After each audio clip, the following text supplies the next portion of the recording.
And a very big hello to all of our Star Vista Live fans out there and all you music fans that are tuning in for another exciting all access pass from home. I'm your virtual cruise host, Jason, and a specific shout out to our Ultimate Disco Cruise followers out there who I'm sure you're tuning in for this one.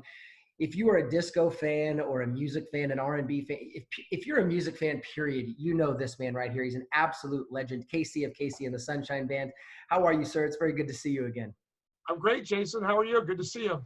You as well, man. We're good. We're up in Oregon, so we're at the polar opposite of the U.S., continental U.S. from you. I love it up there. Oh, it's beautiful. And, it's, but Oregon is bipolar in terms of the weather. So it was 87 yesterday and it is 54 and raining today.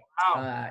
We're pretty good. I've seen a very good friend of mine lives up there, and I've seen great pictures of the green grass one day, and then the next day he was showing pictures of snow. No, we'll talk about it. Yeah, we're really good at that. Right. I don't know why, but yeah, we've cornered the market. So yeah, we're good. We were kind of chatting a little bit before we jumped on here. Oregon is responded interestingly to all of this, the pandemic and the stay at home and the 6 feet of social distancing and everything. Oregon is such an outdoor state by nature that it hasn't changed a ton, I think, for people here. I mean, outside of the obvious, we still go for runs and walks and things, and there's still tons of people out and doing their thing. I ride my bike every day. So do you? Good. Are you still in Hialeah? I'm in Miami. You're in Miami. Yeah. And so you're still getting out, getting some exercise every day. Absolutely. Oh, good for you, man. How's it feel around there? How are the people doing? I played tennis today. Did you? Oh, yeah. Just you and the wall, or did you have a partner? No, me and my coach. Nice. You and your coach. Yeah. You have tour aspirations, or? Yeah, absolutely. I just started about 3 years ago playing. What inspired that? Huh? What inspired that? So, I had I'd always kind of liked the game. I played it, earlier in my life, and just kind of got away from it, I guess. And then a few years ago, I was invited to the Desert Springs event. McEnroe invited me there to do the Star Spangled Banner, and very cool. just got reinterested in it a little bit, and was just looking for some other options for exercise, and I thought, well, let me just pick this back up again. It's a good workout. Yeah, so where my gym is, they have that eight courts there, clay and hard.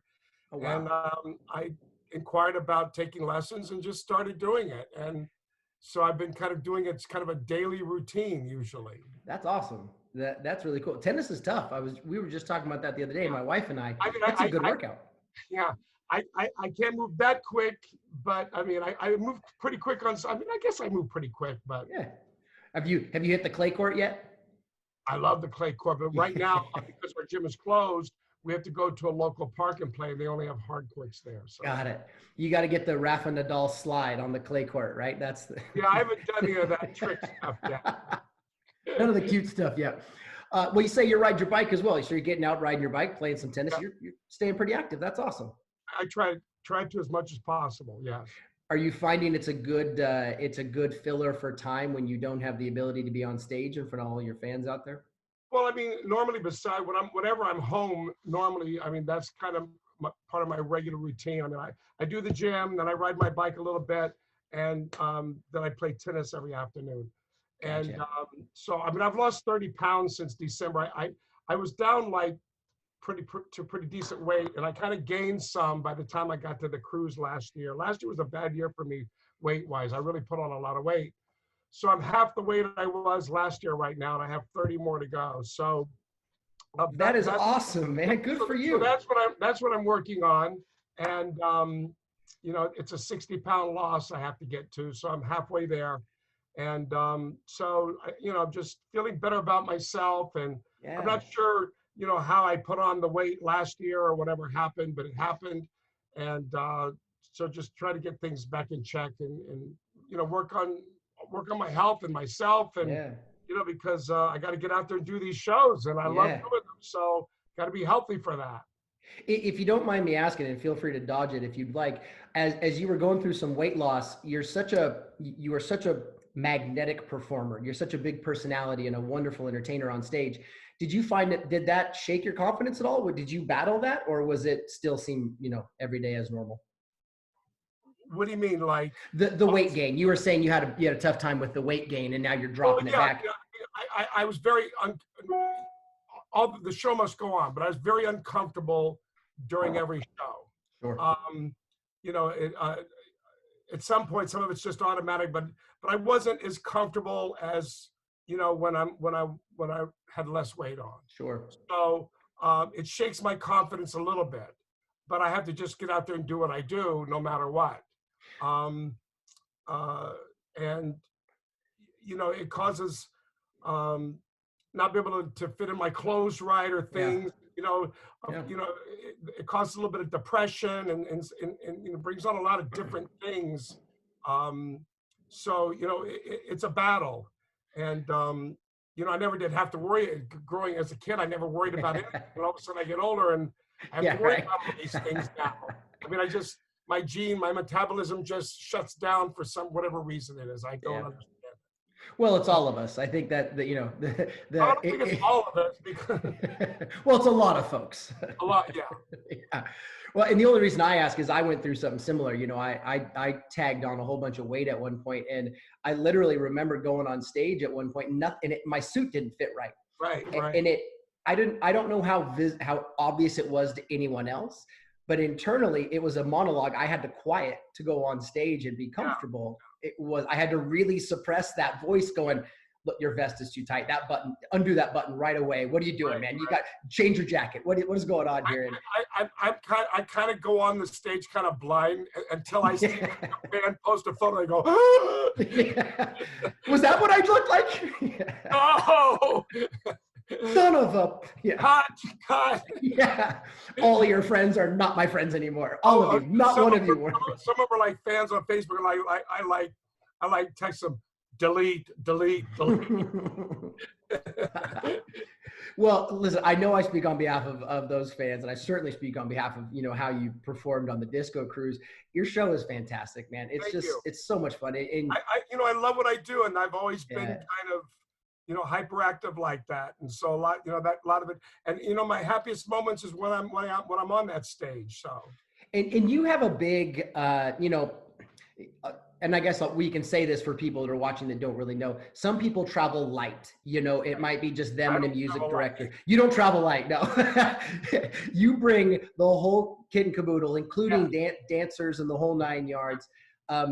Has this been a show that you built yourself? I mean, the way it looks, maybe not every dance step or every choreographed moment, but the majority of this show is choreographed by I can't think of his name right now. Travis. He choreographed the Michael Jackson "This Is It." Oh, yeah. Jackson. I mean, I've hired top choreographers to do the show. He was the last one to do it. I think Travis was. He did he did the last "This Is It" that Michael Jackson did, and he did some of other Michael Jackson shows, and he's done every Travis artist. Payne. Travis Payne, yes. Yep. He's done every artist you can imagine. Yeah. And so the majority of the choreography you see in this show was from him. And have you been with you have a very comfortable rapport on stage with all of your artists, or all the other artists that are up there with you, including your dancers. Have you guys all been together for a while? Some people. This is my dog. I see the pup. Yeah. Come here. Say hello. Come here. Oh, how pretty. This is Atlas. Oh, how pretty. How old is Atlas? Atlas is 4. Atlas looks like a full-grown pup. That's a. and I have a female. She's 10 or 11. Okay, get out. Dad, what are you doing? Yeah, pay attention. So so some of the people have been there from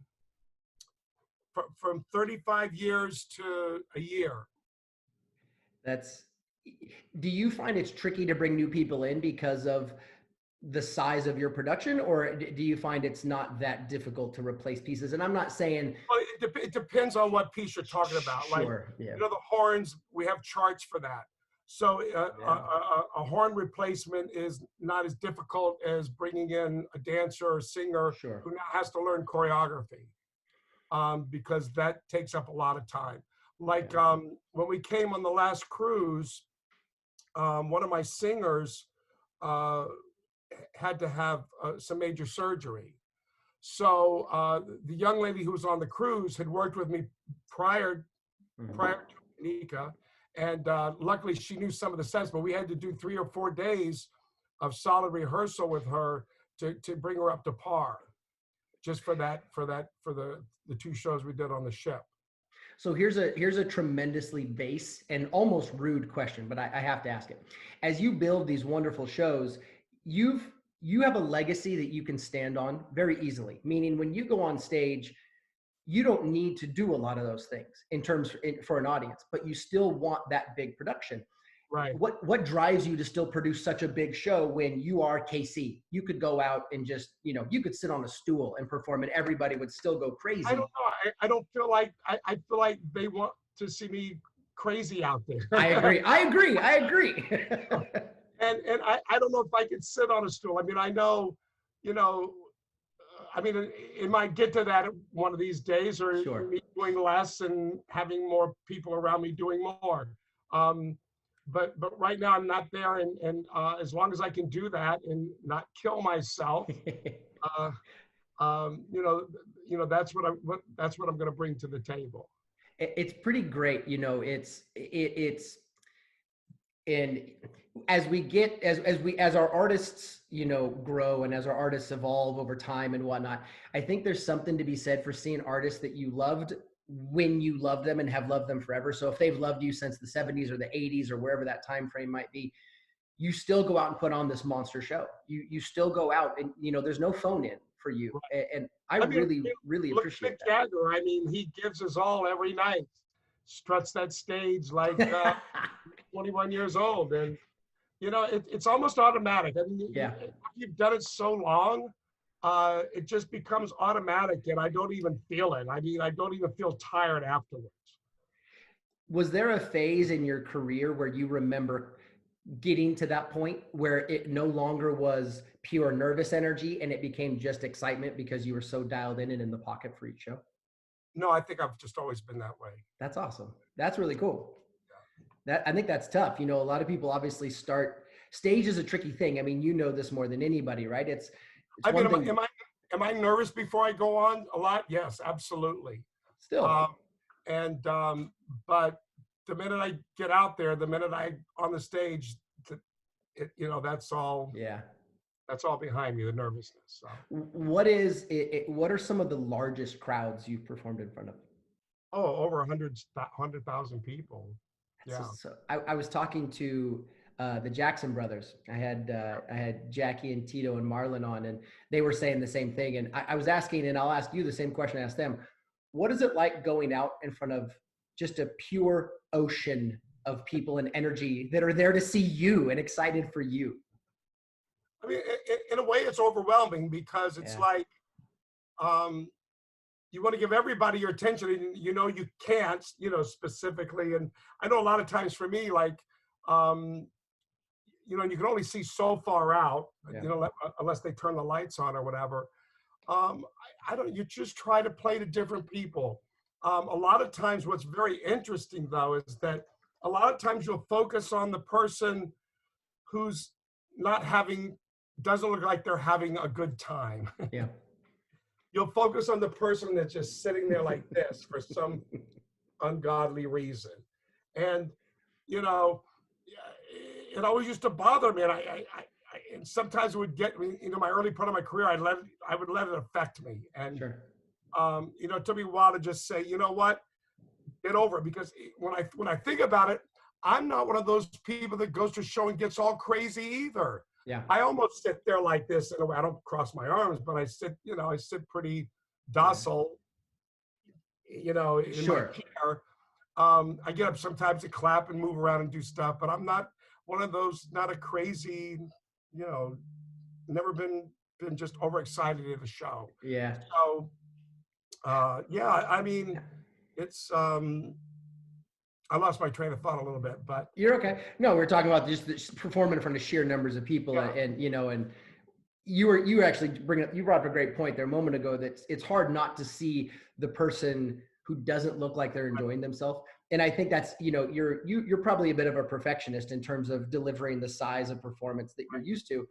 You could have and a lot 100,000 of people. times, like with a larger crowd, I'm like, I might be looking for the back, and I keep thinking, well, I'm ignoring all these people that are right in the Yeah. front. What size, what type of room or size of room in your mind is perfect for you? Wow, that's hard to say. You know, I mean, a smaller room is definitely better because it's a lot more intimate, Yeah. and you can feel a lot closer to your audience than when you're doing these massive shows that we've done before. Um, so I would have to say, you know, 2 or 3 thousand Yeah. seater, something around there, whatever, is very nice to do. And when you're built, do you change your set list up, or does your set list in your show stay pretty consistent? No, our set list. I mean, the set list. It depends on how long the show is. So the Sure. set list it go. You know, so we have a show that's almost 2 hours long. So that includes a lot of different things. Sure. Whereas the 45-minute show would be mostly all the hits, and something Yeah. we might have to leave 1 or 2 out sometimes.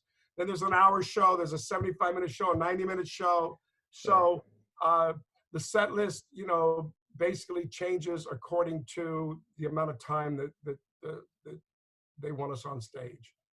And with that in mind, and I get where I was going with that was, if you know you're playing a certain area of the world or a certain size of venue, and let's say it's the same amount of time, it's 75 minutes, just like last night's in a different country or state or Right. city, do you adjust based on where you think where you're going to be and your experience in the past with those areas, or do you pretty much have your show set because you know it works now? No, it's never. I mean, the show is the show. Yeah. The only thing that might change, like in some areas, is we might have to do some songs that were a little bit were popular in there that were maybe not popular. You know, like if we go to the UK, I have to do some songs that were Yeah. huge hits there, but not huge hits here. Sure. So we have to put those in the show. So it all depends on sometimes what area we go to. You know, whether we have to add something that was popular in that area.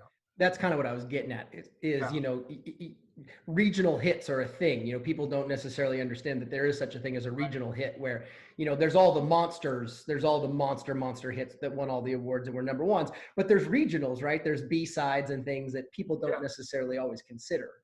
I was actually going to ask about, you know, George McRae on that disco cruise, you know, that we just did together. George was on with us, you know, and in our interview, he was sitting over on the side and we got a Yeah. chance to chat with him a little bit. Like that's a great example of a song that was huge the world over. Tell us a Right. little bit about that get together with George, because you had a great story about how you came to connect with George on that song. Well, I mean, you have to understand, I had been at TK for a long time. George McRae was one of the artists there. And I think you know, Gwen McRae was the main artist. I mean, his wife. Yeah. That's who they really concentrated on. They had a lot of hit records with her. And I think they used to just give George songs to appease him, basically. And so when I wrote this song, it's just weird the way I mean, like I said, I was waiting for another artist to come in to kind of listen to it, maybe, who had already was recording. And George just happened to be there or walk in or whatever happened. And his voice just seemed to fit the song. And, you know, the rest was history. It's, you know, you never know how something's going to come together or when it's supposed to happen. Did you have any inclination that it was going to, I mean, even as it Oh, started? I knew the song was a smash, a You hit. did. Okay. Oh, yeah, there was something very mystical about it. I knew all of my songs would be hits. Really? I was a little skeptical about Shake Your Booty, but I knew all of them would be. There was just something about them that was hypnotic and magical, and it's hard to explain, but I definitely had that feeling and knew, you know, that I had something.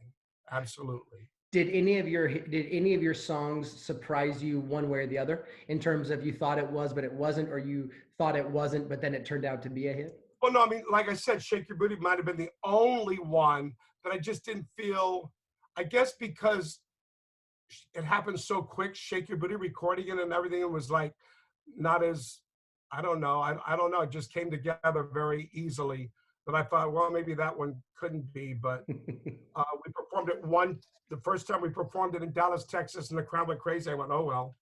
Yeah, right. Yeah, what do I know? What do I know? Yeah. Are there any of your songs that aren't necessarily huge smash hits that you wish were, for any reason? Well, I mean, there's always some songs that you have that weren't hit records, but they weren't released as A-sides Yeah. or when I look back at them, I kind of understand maybe why they weren't. Um, uh, it's um, It's hard. I can understand. sometimes I feel like we might have made the wrong choice. Sure. Sure. But you also probably made the choice that made the most sense at the time. I mean, Right. hindsight's pretty easy for all of us. I think at some point you look back and go, "Oh, I'm an idiot." Well, no, Right. not at the time. You were playing it down the middle. And if you look back to, you've obviously done so many cool things, from not only entertaining but writing, producing. Do you enjoy all parts of it equally, or are you more attracted to one part of the business over the other?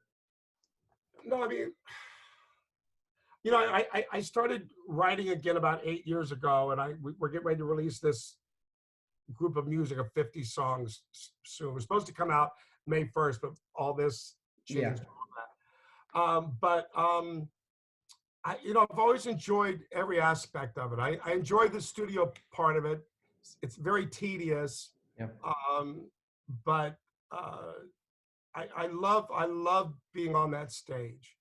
Well, I mean, I love just getting to that point. I don't like everything else it takes to get to that point, but I love being there and doing that part of it. Have you always been have you already always had both sides of your brain firing like that? The type A and the type B working together? Or did you have to learn Well, one or the other? mine's more A and C. I don't have a B. Oh, okay. I'm either A or C, and there's no middle. Got it. Not even a close middle. Just Right, there's no B at all. It's A or C, and that's what you get. I find it interesting for my friends in the industry they either started as very informational and very, type A, and then they learned to be more type B. And then I have a lot of friends that are very charismatic and type B by nature, but then learned the business side of things and became a little bit more type A. In the early part of my life or career, when I was A through Z, pretty much. Yeah, Because I didn't know which way it would go. sure. I was white. I was told I wouldn't make it because I'm black. I'm white, and I sounded black. And so I set out to just learn the business, period. Sure. So I learned every aspect of it, from retail to wholesale to manufacturing to recording. So I figured, and promotion. I mean, whatever was tied to the music industry of music, Yeah. I wanted to learn everything about it, every part that I could. And you were just hedging all your bets, basically? I mean, at that it's time. like I just wanted to be in the business. I didn't care. I mean, Sure. At one point I did interviews. I did all kind of different things. I booked artists. I managed artists. I created sections in the warehouse. I did so many different things. I took out the trash. I ran errands. I did whatever.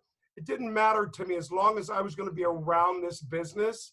I was going to be happy. I knew that. But that's the man or woman that you trust, right? I mean, when a person owns a restaurant, there's something to be said for the man or woman that started by washing dishes and worked their way up to Absolutely. owning. They didn't just walk in and buy a restaurant. Correct. They understand it. That's got that mentality must have helped you immensely through the years. Well, it did. I mean, it did, and I'm sure it saved me a lot of headache. Yeah. A lot of disappointment. Of course, it's the record business, and it is what it is. It's not always the most honest business. So, you just kind of go with the flow. Some people didn't like the flow, so that's why they never made it. But it's a tough business. It's not an easy one. And especially now, it's just, I don't even know what you call it. Yeah, it's such an interesting.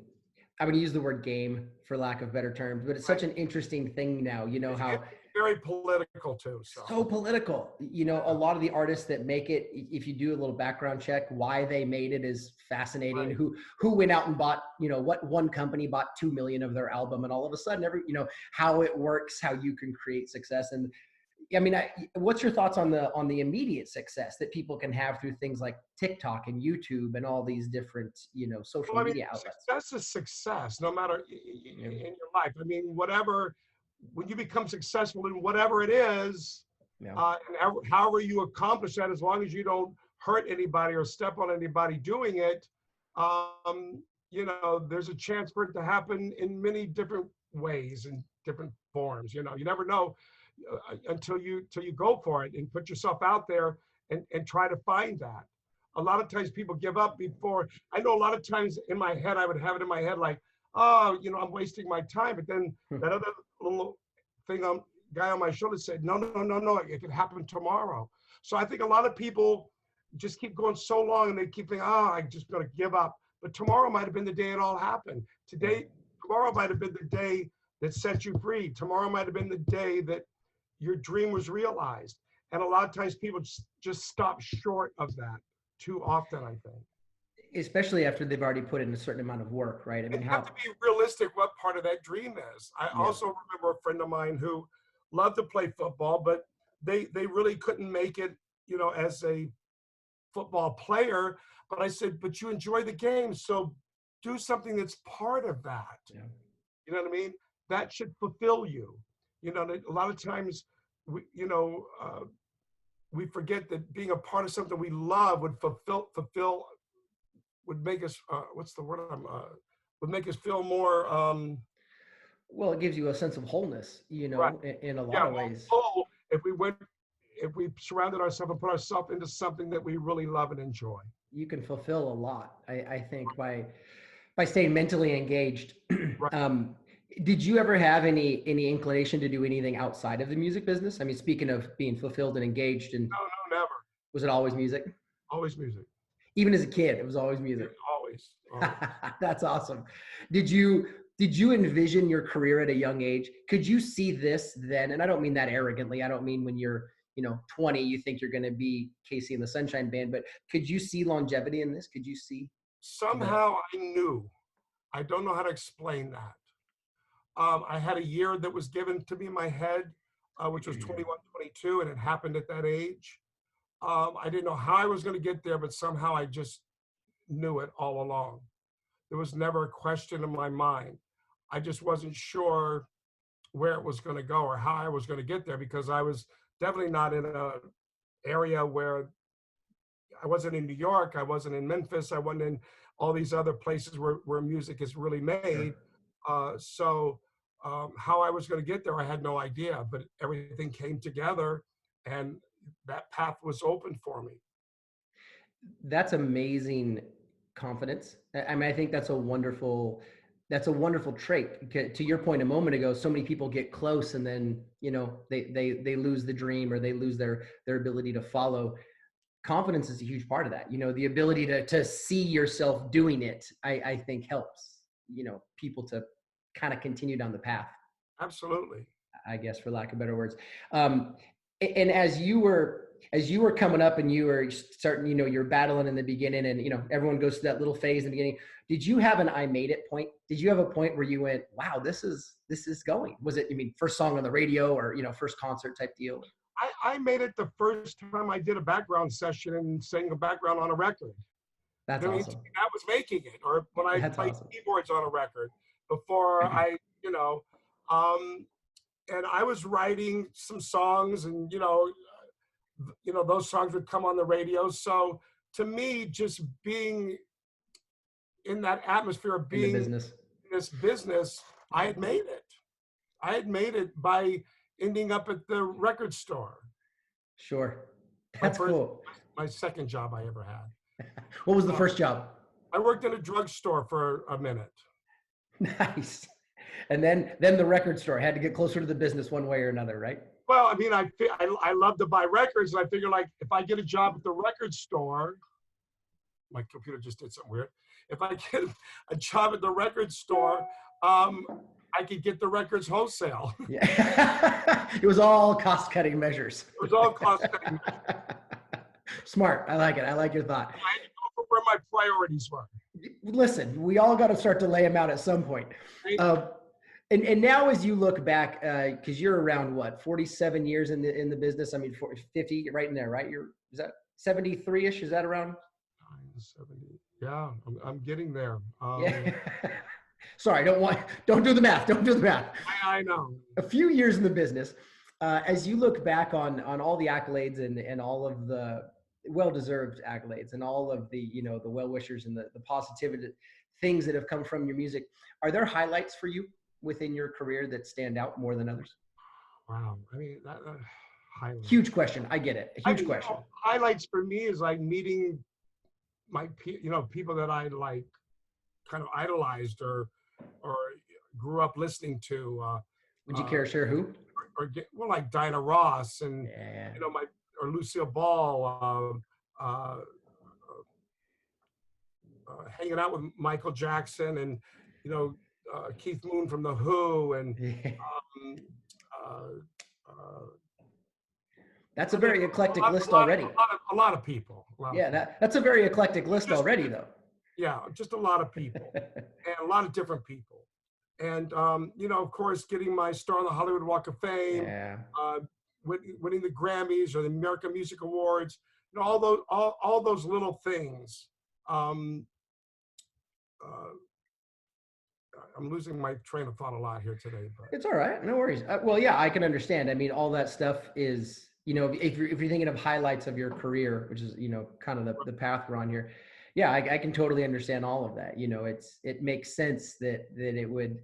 I think people forget that someone like you, who is such a megastar, also idolized somebody or does idolize somebody, right? We think our idols stand alone. We think that KC is here, but KC has other people here on his Mount Rushmore, right? Exactly. And I think that's easy to forget for folks. And I think that's also very humanizing. I think it's a good reminder, even you being kind enough to share that you still feel a little nervous before going on stage. But, it's hard for me to realize that there's this other, I'm Harry or whatever. I'm who I am. Yeah. But it's hard for me to realize sometimes I'm somebody else too. It's like a huge star. So it's like. But you're very down to earth. You're very, very down to earth. You've got a line in your show, and forgive me, I'm gonna say it, that is one of my all-time favorites, because there's a humanizing moment. You do a lot of great self-deprecating humor, a lot of really great self-deprecating humor, which I think humanizes any star, which I think is important. But you have one great line above all else for me, and that's, you look over your shoulder at one point and say, "What's your grandpa doing tonight?" Oh yeah. And that's I kind of borrowed that line. I know I've heard it before, but still, that is such a wonderful. It's such a wonderful moment, and I think that I watched our audience. So when I watch shows, I watch them. I'm fortunate enough to go out in front and bring you guys out, and then I also watch from the side. I have one eye on you, but I'm really watching our guests for a lot of those cruises and things, because I'm really curious to see who responds to what and what gets people up, and I've always studied the art of a show in terms of the highs and lows of a show. Right. You've built your set list to where there's points where you want them up, but then, just like a good show, you got to bring them down a little bit to ramp them high back up. I love watching that ebb and flow. And when you said that line the first time I heard you say it a couple years ago, I remember watching the audience. Even if they didn't love you already, they just felt it was instant. They all just went, oh, oh, it was such a very. I always wonder how that joke goes over, because in a way, I mean, sometimes, people's grandfathers are not even around at all. So no, I wouldn't think of it like that at all if I were you. Honestly, I would. Yeah, I wouldn't. I don't think anyone in that room took it any. I'm just like, I think of everything. Yeah. I think of every emotion someone might go through when I say something. Sometimes I ignore those emotions a little bit because I just want to have fun. I'm just having fun with it. So. Well, I suppose that also keeps you from going numb. You Yeah, know, you got to yeah, stay current and you got to stay in touch with right, your fan base. But exactly. trust me, from someone who was watching, at least on the disco cruise, your fan base, killer line, man. Killer line. That whole Thank crowd, you watch them just go, oh, and fall you. deeper in love. That's a fun line. I introduced Kenny Rogers about 4 years ago on stage, and he walked out, and I'm not comparing this to you at all, but it was a similar awe moment where I saw an entertainer own a crowd with a single line, and he was having a rough time vocally on stage, but he's still Kenny Rogers, right? And Right. he sings a song, and everyone is just, oh, Kenny.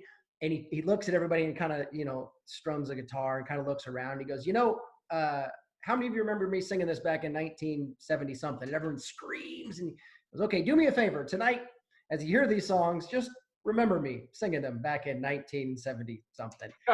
It was That's a such great line. it was exactly like your "What's Your Grandpa Doing Tonight" line, in Right. that it's A, it's humanizing, and B, it just instantly everyone went at ease completely and fell deeper in to even if they weren't in already. But um, it, with that said, as you look out at your crowds and you look out at people, you've performed all over the world. You still perform all over the world.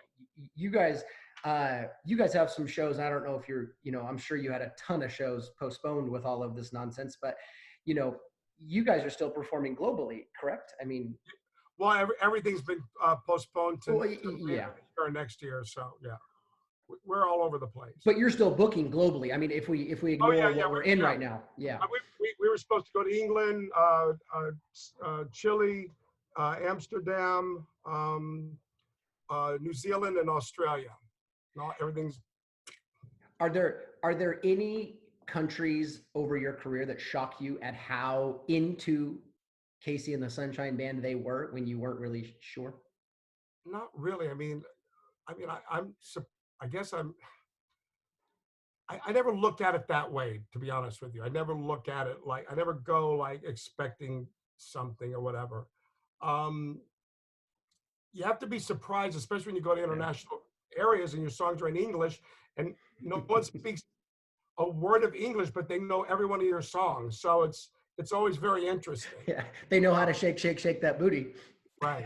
Yeah, that's that's got to be. I hope you can take a moment to appreciate that. I mean, what you're saying, that's culturally a phenomenon, Oh, to right. not Yeah. speak a language, but when your song comes on the radio, and more importantly, when you're on stage, they know every word. Right. See, as an American, as someone who speaks English, we don't experience that because Yeah, unless somebody puts out a Latin song, but those are a few. But you have to understand, every song they hear is a song in English, yeah. and so we don't even go through that experience. And I guess that to me is why I would even say I hope you can I hope you can recognize that for the compliment that it is, Yeah. from those other cultures. It's Oh yeah. pretty fascinating. It's it's very cool. Um, and you actually just mentioned a moment ago, forgive me, I don't want to gloss over this. You were saying 50 songs of new music, or what all Brand new new music, stuff. All all new. new stuff. All new stuff. I've done some remakes of some of my classics in a different way, not the way they were originally recorded. And are you hoping to release new albums? Are these going to be, are these 50 singles released The, online, I, or? the original idea was we were doing 49 songs, but I went and recorded another song the other day, so now it's 50. The So other day? we were doing like 7 EPs, one a month with 7 songs on it, and That's that cool. will, and then at the end, it'll be a 3 CD set, or That's equal to awesome. a 3 CD set. Is it Album set. musically? Are you themed? Meaning, is it disco-ish? Is it R&B-ish, or is it? It's everything. It embodies everything inside of me. I've always been very versatile in in the music I like. Yeah. So there's some. It's some of the best stuff I've ever done, lyrically and melodically even. I think, and I've done some great melodic stuff. But it just crosses every. Um, it's all over the place, and it's alternative. It's R&B. It's pop.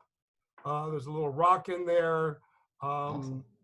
That's It's fun. just it's everything.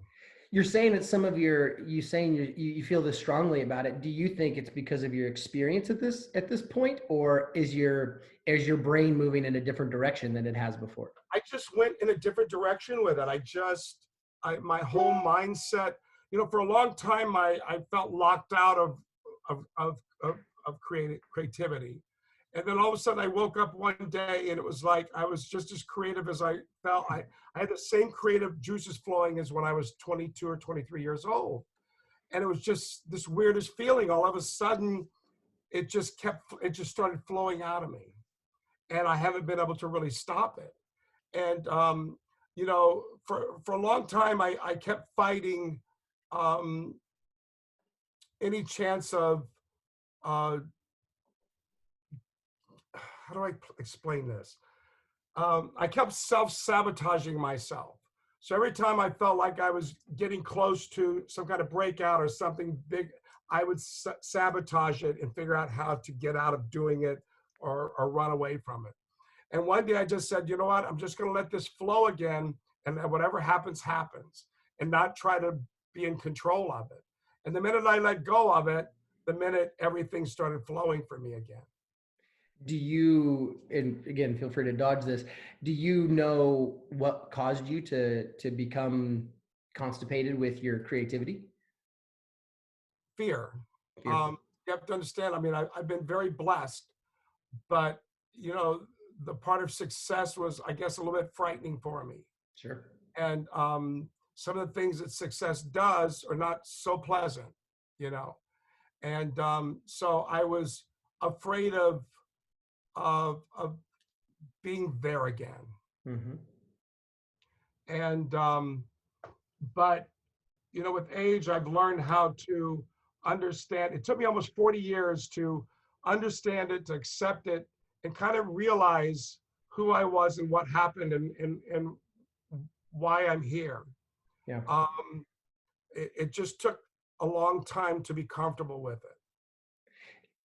Your music, everyone loves your music, and Yeah. one of the main reasons people love your music is it's fun, right? Right. A lot of your music is fun. It's yeah, exactly. And I guess that's where I'm going is, you tapped into it young. You recognize that people want fun. They want to have a good time. They want to party, and party could take any million, you can define that a million different ways, but they want to have a good time. Right. Is that still, you say, as you release your creativity, is that something that you had to, did you do that because of what you felt, or was that commercially where you were going, if that makes sense? Were you doing No, it to no. appease, or? At the time that I started all of this back in the 70s, whatever, I thought music had gotten really dark. I wanted to bring energy back into music. And I know that I always loved more up-tempo type stuff. And I just wanted to do an album that was just up-tempo from side A to side B. No ballads, nothing slow, just nothing but like happy, fun, that sort of thing. So, with that said, that's what I concentrated on. That's what I did. As I do the new album, there's a lot of different emotions on this new album. So there's Please Don't Goes on this album. There's a lot of moments when I just get deep and mellow out on this record. So whereas before I wanted to keep it all up here. Yeah, sure. Yeah. Well, I suppose that, This album is just exploring, a lot of different emotions. Yeah. So. Which is great. I mean, there's a whole spectrum, right? I mean, there really is a whole spectrum, and the more you can start to touch into, different pieces with good music still, without, pandering, for lack of better terms, it's, you can really reach audiences in a different way, and you can reach new audiences. There's a whole laundry list of people who love Casey and the Sunshine Band because of who you were and what you did. And I hope they accept, this direction that I've chosen. It is a mixture of everything. I mean, there's something for everyone on here.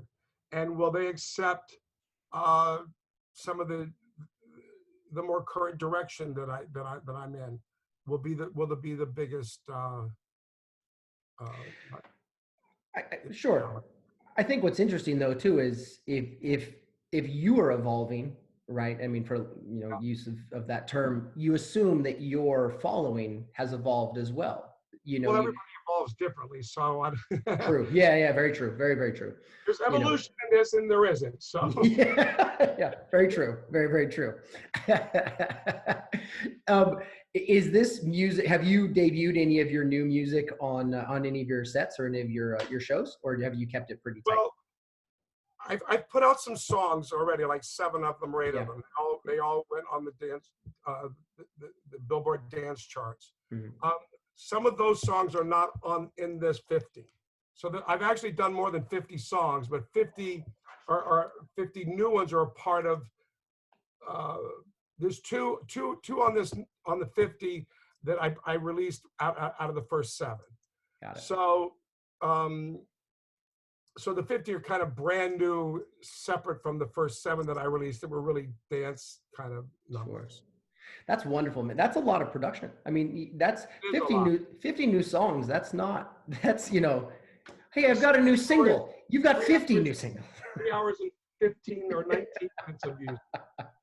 Do you have, and I'm not saying name this person, please don't, but do you have somebody that you trust intimately that when you're getting creative, that you ask to listen or work with you on things, that has the ability to say, I really dig it, or has the ability to say, let's talk about this? No. It's all you. I have my engineer and my producer, who he will make those decisions, like, you're not giving me your all or something like that. Sure. I don't like to play it and listen, because some people are just going to say, oh, that's great. And I don't know if they really mean it or not. That's exactly what I was getting at. That's what I was getting at. Because they're friends and they were like, I don't know about that. But so we love you. No, you don't. Right. Come on. But I never ask anybody, what do you think? I will play it and then watch their honest reaction. That's performing without a net. That's right. Gutsy, man. That's I admire that a lot. A lot of people surround themselves with these giant circles that, like you said, too many of us have friends that go, no, you're the best. And you go, am I though? Am I?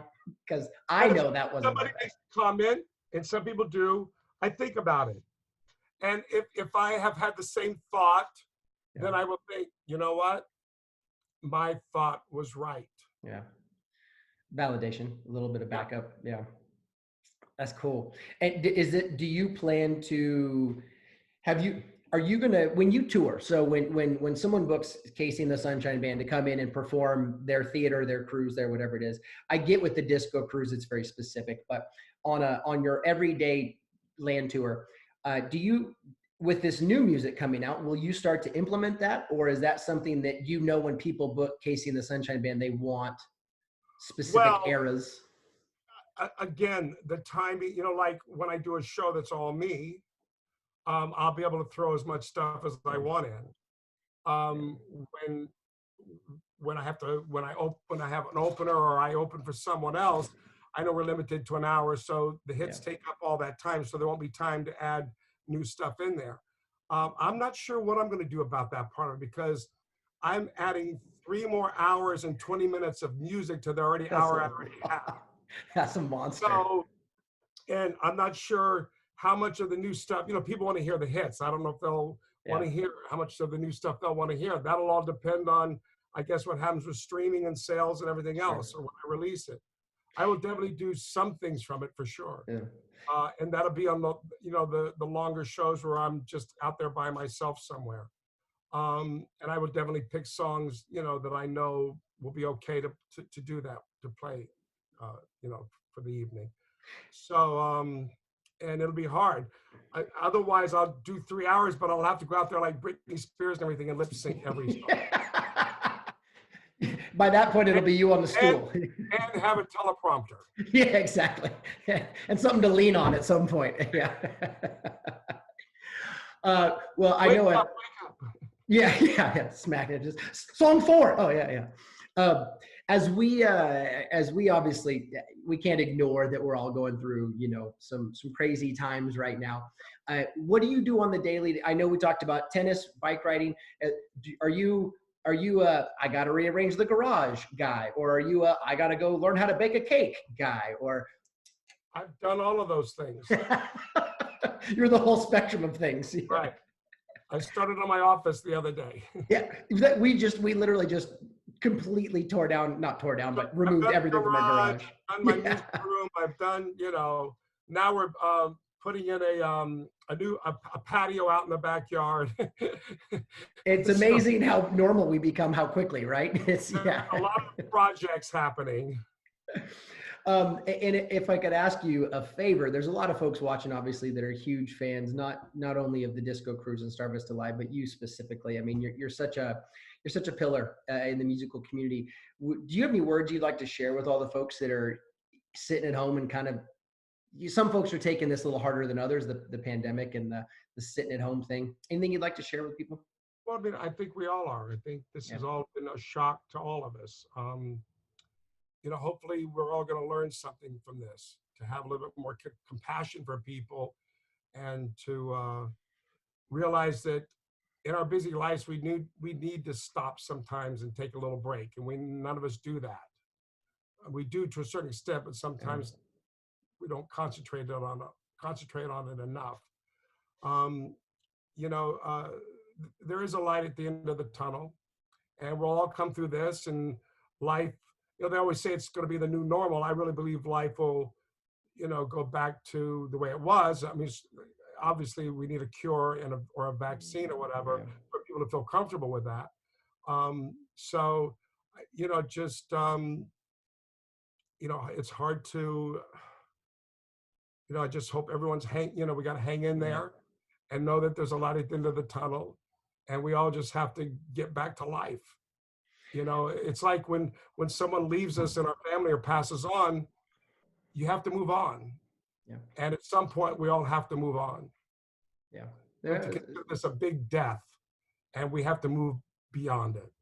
There's truth to that. You know, it's every old adage or cliche. It's not how many times you get knocked down, it's how many times you get up, you know. And I think a lot of people they're floundering in this a little bit, and I understand. I don't mean that word rudely. Well, we've all fallen off our bicycles, and it's time to get back on and start riding. Yeah, it's interesting because you guys, South Florida, for a lot, you guys have opened up a little, you know, a few things, right? Or not you still where I live. I live in Broward County, and the rest of the state is opening up things, and our area, because it was one of the hot spots, is not, you know, is not part of the phase ones.